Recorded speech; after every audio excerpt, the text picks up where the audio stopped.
What's going on, everybody? It is Tuesday evening, 7 o'clock on the Eastern time zone. And this is Coach Bronson, and we're going to talk about some stuff. But before we get started, as always, I'm going to give you guys a second to get on, give people a second to get in here. We can start talking about stuff, having a good time as always. But if you're not subscribed, if you're just here for the first time, subscribe to this channel. You're going to love it, I promise. And click on the button, the little bell, so you're notified every time a new video comes out. I put out a video every Tuesday evening at this time because it's live, and then every Friday afternoon as well. Some other kind of video, an interview, some information, something comes out on Friday afternoons also. And then thirdly, remember, if you hear something, if you talk about something, if there's something that's discussed in this video or any of the other videos on my channel that you watch, please share it with somebody that you care about. Share it with somebody who's struggling. Share it with somebody who's looking for more information on how they can improve their quality of life. Okay. The more people we can get this information out to, the more of an impact we can have. The more you share your story, the more you share information from all the different people, not just me, from all the different people that you learn from, the better society, the better the world will be. Okay. So please do that. All right. Hey, Lana, how you doing? Is it Lana or Lana?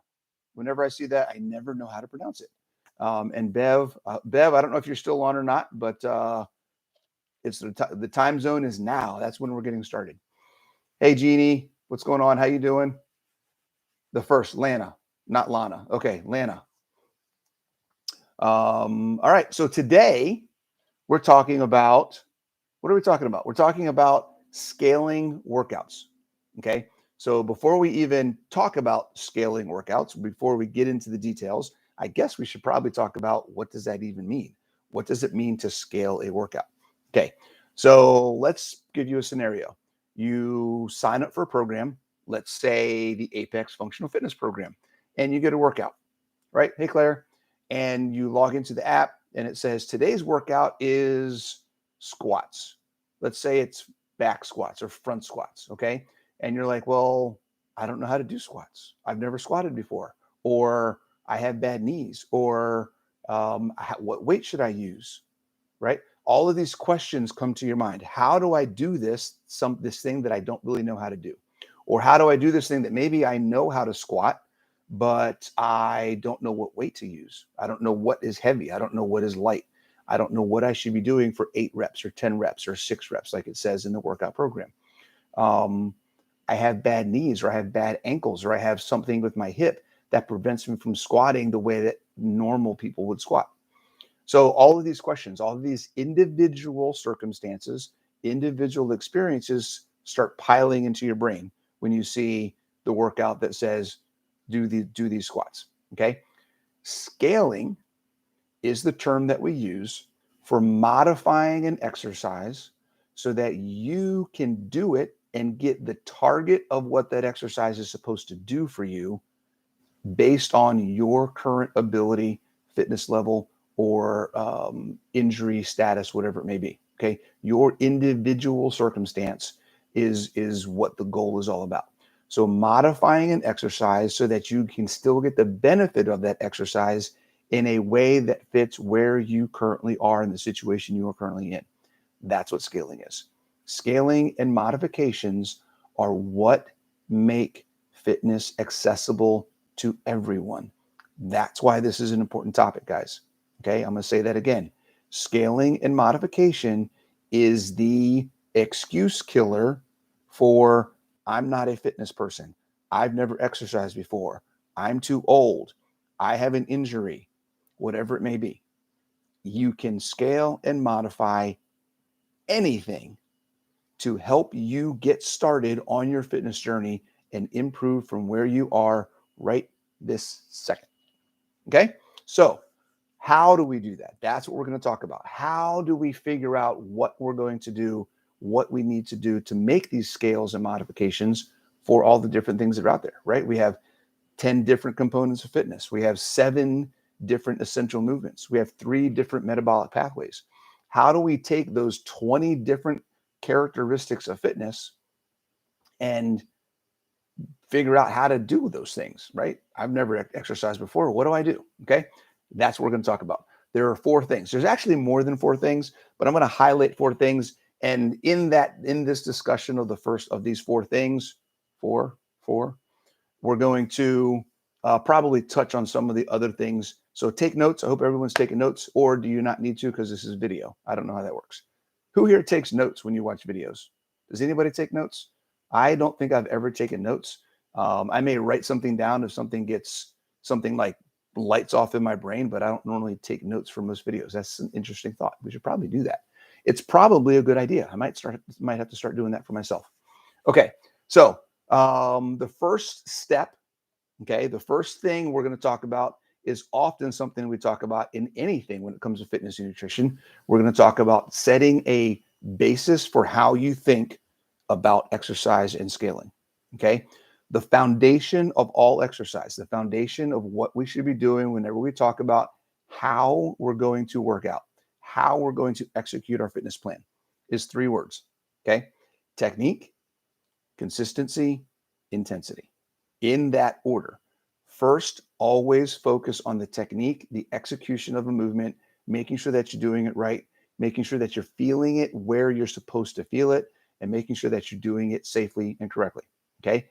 When you can perform a movement consistently at whatever level of intensity you're at, okay, if you're at a level where your squatting is literally just you sitting down in a chair and standing up again, and that is your technique for squatting right now, based on where you are, then you're going to sit in that chair and stand up until you feel like this is no longer doing anything for me. I've been able to do it consistently without getting hurt. I know how to do this. Then you can say, what is the next level of intensity I need to add to get myself to the next level? Maybe that's staying in the chair and taking something and adding weight, picking up your kid, picking up your pet, picking up a couple jugs of milk or water, and then standing up with that. So now you're adding weight to the squat, but you're still maintaining the safety of the technique and integrity of the movement because you haven't changed what you're doing. You're still in a chair, you're still standing up, but now you have weight. So you get to use more muscle, you get to build some muscle while you do that movement. Okay. Intensity always comes after consistent performance of technique. Okay. Technique first, perform it consistently, then increase your intensity. Okay. And when we talk about intensity, we're talking about the weight, the speed, the complexity of the movement. Okay. How long you do something, how many reps you do it. There's a handful of things. Basically, any of the things that you would think about, how am I scoring or how am I tracking this exercise? That's what we talk about when we talk about intensity. Okay. What is the factor of that exercise that we're keeping track of to see how we gauge our performance? What is the performance measure of that exercise? That's what we talk about when we talk about intensity. Okay. So whenever we talk about scaling, we always want to make sure that we're looking at technique, consistency, intensity, because the technique piece and the consistency piece is really the crux of how we determine scales, right? Is it complex? Is it easy? Is it simple? Is it hard? Is it heavy? Is it light? All of those things with the intensity. So now that we have a base, we're looking at technique first, okay? The first thing you need to understand is, number one, what is the goal of the exercise or the workout? It is impossible to make an adjustment for you when it comes to a movement or exercise if you don't know what's the point of the exercise in the first place. Okay. What is the point of doing a heavy front squat? Okay. The point of doing a heavy front squat is holding weight in front of your body to force your core activation. Okay, so that when you squat, you're able to maintain and brace your torso through the squat. Yes, you're going to work your lower legs. Yes, there is some hip mobility and there's some things for leg strengthening in there, but it's more about activating your core and maintaining good posture while you squat. Okay, you may not know that. Okay, here's a couple things to think about. Whatever program that you're signed up for, whatever system that you're going to follow with your programming for your exercises, should have some explanation for what the target is or what they're looking for you to do. And that may be in how to figure out how heavy to go. That may be in how many reps to do. That may be in what type of position or where you should be feeling it, or a percentage of effort that it should take to do the exercise.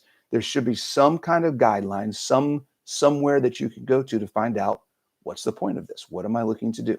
Okay. And if it's not written down, then there should be a place for you to ask. Okay. So, hey, coach, hey, group of other people that have done this workout, what have you found to be the purpose of this exercise? Or what have you found to be a good scale or modification? So when it comes to understanding the purpose, there's a couple things that play into that. Make sure you read the description. Make sure you watch the videos if they're available. Make sure you ask questions if you're not sure. Okay. And then be consistent in all of that, because the more you do it, the better understanding and the longer, the more knowledge you're going to have about how these different things work and about how they work for you specifically. That's another piece that we'll talk about in a second.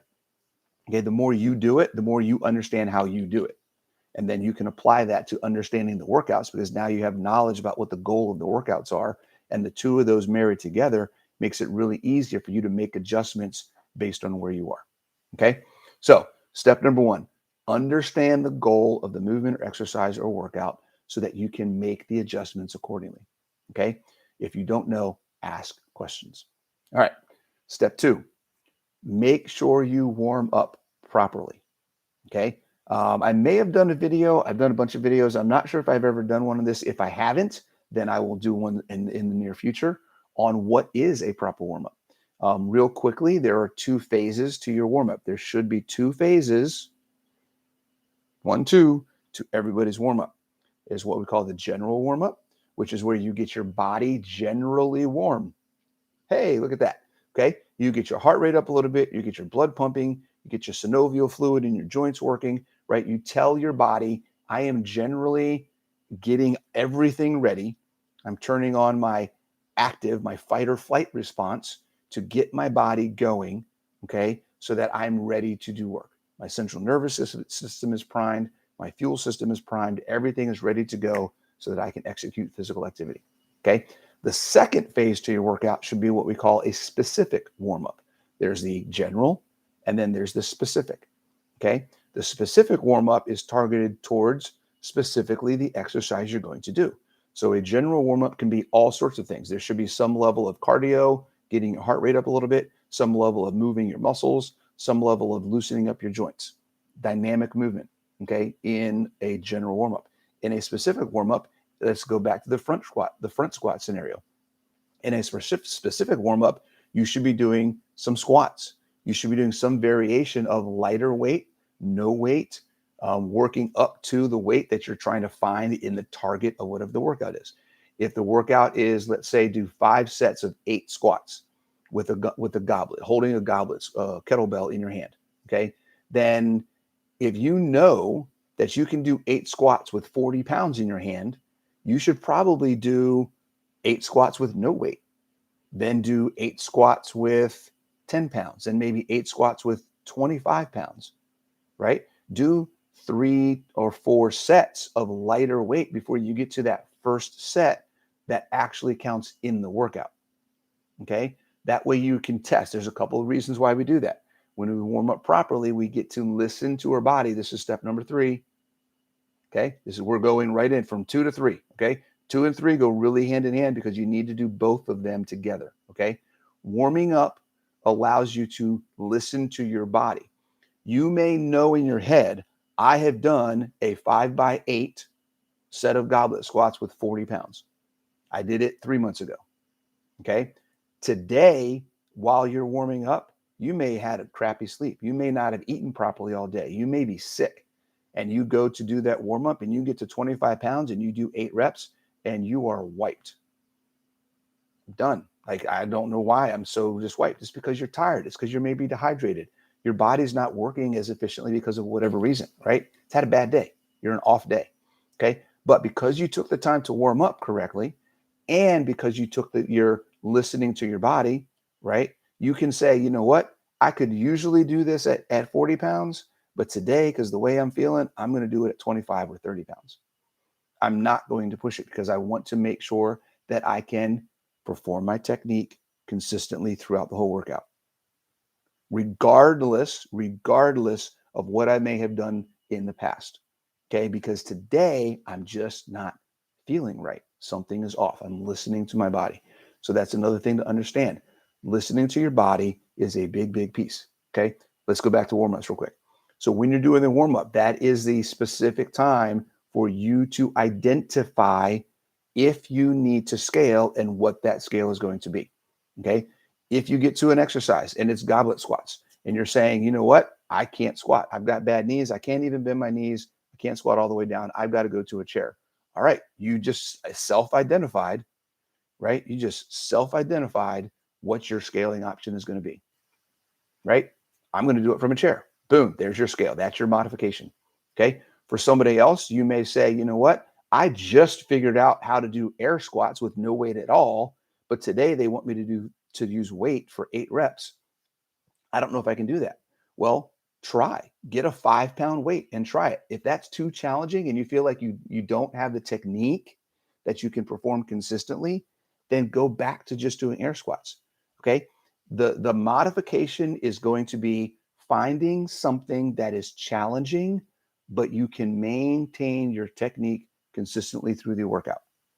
Okay? That's why we go back to technique, consistency, and intensity every single time.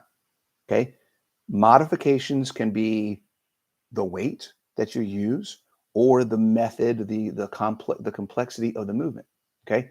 Let's take push-ups, for instance. Okay. The movement itself doesn't change when you modify the push-up. Okay. The movement is the same regardless. You're still in a full plank and you still bring your shoulders down past your elbows. You still keep that body tight the whole time. Okay. What you do though is you change how you do a push-up in by lifting up what you're putting your hands on to change the angle and the amount of effort that it takes to perform it. So you're simplifying the energy, you're reducing the energy required to do a push-up. You start on the wall. That's as easy as you can do it. The wall is 90 degrees. You stand on the wall, you push out, and you push back in. As you get better, you get to a point where wall push-ups are no longer a challenge. Then you find maybe the back of a counter or the top of a chair or the back of your couch, right? Until you get to a point where those are easy, then you go to the seat of the couch or the seat of the chair or a bench or a stool. Okay. And then as those get easy, you go down to the floor and then you work until those become easy. And then there's things you can do from there. Even from the floor, there's things you can do to make it more challenging and give you a greater ability to perform. Okay. So the warm up portion is where you identify and take the time to practice your scale, make sure that it's working, identify, listen to your body. That's the third one. And see, is this something? This is the question to ask every time. Is this something that I can perform good technique consistently throughout this whole workout? Okay. Now, listening to your body. There's another aspect of listening to your body. You've done your warm up. You know what the point of the workout is. You found your scale. Boom, you're good. Okay. You get halfway through the workout and you're like, there is no way I can do this anymore. What do I do? You listen to your body. You were doing push-ups on a bench and now you're like, my arms are done. My chest is done. My triceps are burnt out. I can't do any more push-ups without wiggling my body around and doing all this kind of stuff. What do? You scale again, right? You can scale at any time. Scaling is not a one-time thing, guys. Scaling is something that is an ongoing, never-ending process based on how you are listening to your body. Okay. If you're in the middle of a workout, it's a 20-minute workout, and you just hit minute 10 and you realize I can't do these push-ups from this bench anymore, and you don't just stop the workout, right? The idea is to do push-ups for the rest of that workout, whatever other things and push-ups are in that workout.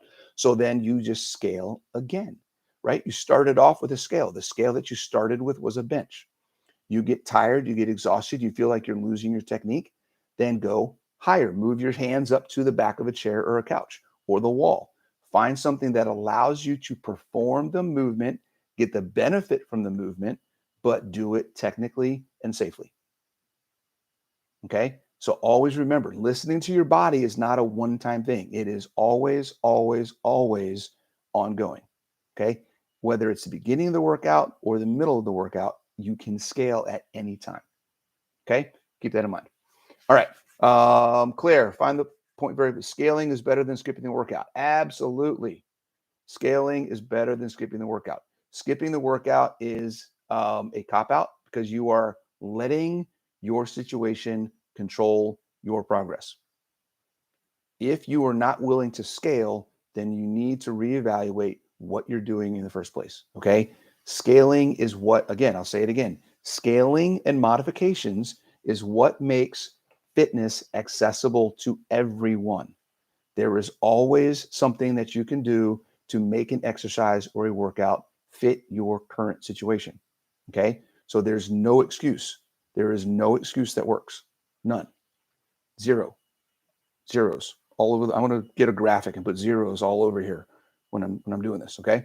No excuses. Okay. So we've talked about understanding the goal of the workout. We've talked about making sure that you warm up properly so that you can identify where you should be scaling. We talked about listening to your body so that you can have an understanding of how you're going to do something. And if you need to do it at the beginning or the middle of the workout, scaling is something you can do at any time. Okay. The fourth thing you need to do is track your performance. Tracking your performance is how you start to learn about what you're capable of doing and knowing where you can increase intensities because you know what intensities you can actually work at. Okay. Tracking how fast you do this exercise or how fast you do this workout or how heavy you do this weight or how many reps you get of this specific exercise with weight or without weight. The more you can write down and see with your eyes and use your brain to record the performance of the exercises and the fitness that you are doing, the more in touch with yourself you are going to be, which makes listening to your body in the warm-ups and then applying that to what the target of the workout is all that much better. And it makes your scaling more accurate and correct. Okay. Now, I'll be honest with you guys. I put these four things together. I did not think ahead and put those four things together like that, but it makes sense. Okay. If you're not tracking, if you don't know yourself and how you perform, then you can't listen to your body, right? Because you don't know what it should be doing. You don't know what it's done in the past. You don't know what certain things feel like because you've never kept an eye and been mindful of what they feel like. Okay. You won't know what warming up properly feels like. You won't know what a good weight should be or based on how you feel or what you've done before. And then you won't have anything to compare what I've done versus what the goal of this workout is to know when you're in sync. Okay. And like Claire said, it's also motivating because progress becomes visible. That's a whole nother discussion. Tracking progress and using progress to motivate and keep yourself in the groove and in the focus of I'm doing things and I'm seeing progress because every time you write it, you have a win. You go heavier, you go faster, you do more reps. Okay. All of that stuff is a feather in your cap and it keeps you going. Okay. So I hope that was good information. If anybody has any questions, please ask about scaling. If you need information about scaling, okay, there's a couple things you can do. You can go to, if you're not a member of Apex Health and Fitness, Keto Carnivore Fitness on Facebook, then go there, join that group, ask questions, ask questions, ask questions. Okay. The second thing you can do is go to my YouTube, go to Get Fit with Coach Bronson. I've got almost 300 videos, and there are more that get added every once in a while on different movements, different exercises, modifications for most of the common ones. If you have any questions and you need a visual, then go there, type in whatever movement you're looking for, and I'm sure that there's something that will come up. If you're looking for a video and something does not come up or you don't find what you're looking for, please, please, please send me a note. Directly DM me on Instagram, Coach Bronson Keto, Coach_Bronson_Keto on Instagram, in the Facebook group. Comment on here something, okay? And let me know that there's a video that you would like done. I will do a video for you as soon as I possibly can and post it and let you know, because you guys, I do these videos for you guys. Okay. So the more things I know about that you need, the more things it gives me an opportunity to create for you. Okay. So let's see. Lana, I know that I like to do in the past. Yes, you can scale. Oh, Lena, that's a great point. I have this as a note that I did not talk about. Okay. This is a huge one. You have to, ready for this? You have to leave your egos at the door. You have to leave your egos at the door. Okay. What you may have done in the past, okay, when it comes to when you were younger, when you were before an injury, before you were sick, whatever it may be. We have pictures of ourselves, particularly as we get older. So I'm not talking about what you've done in the past as far as what you did 3 months ago in your workouts. I'm talking about that image that we have of ourselves from years ago, before we got out of shape. Maybe we're in shape before, or just younger, or played sports in college, whatever it may be. Okay. Maybe we were in shape a year ago before we got hurt and we've been out for a year because we broke our knee or broke our leg and we've been in recovery for 18 months. And now we got to figure out how to get back into it. Okay. When stuff like that happens, you have to leave your ego at the door. You have to accept where you are at the moment right now and follow a plan to get you where you want to go. Okay. And here's another key to that. Don't try to get back to where you were before. Okay. Because when you do that, you're focusing on the past, you're looking behind you. Okay. Focus on where can I go and how can I get better from where I am today. That's what matters. Look forward. Where am I going? Where do I want to be? What do I want to do? If you want to set a goal that is something similar to what you've done in the past, that's fine. But don't use it as a comparison to the past. Set it as a goal in the future. Get the past out of your head and move forward. Okay. You have to accept where you are right now.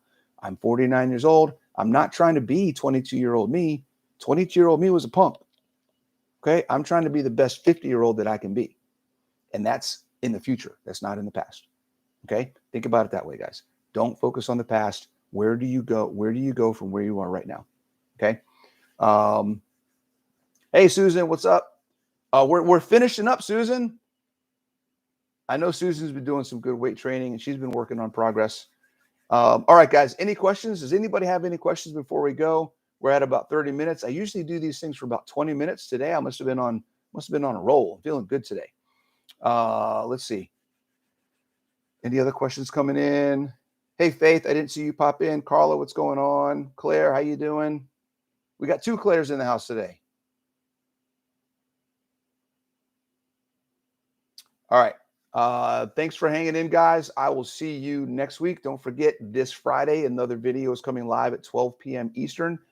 Subscribe, hit the bell, but most importantly, share this with somebody else. Okay? See you guys next week.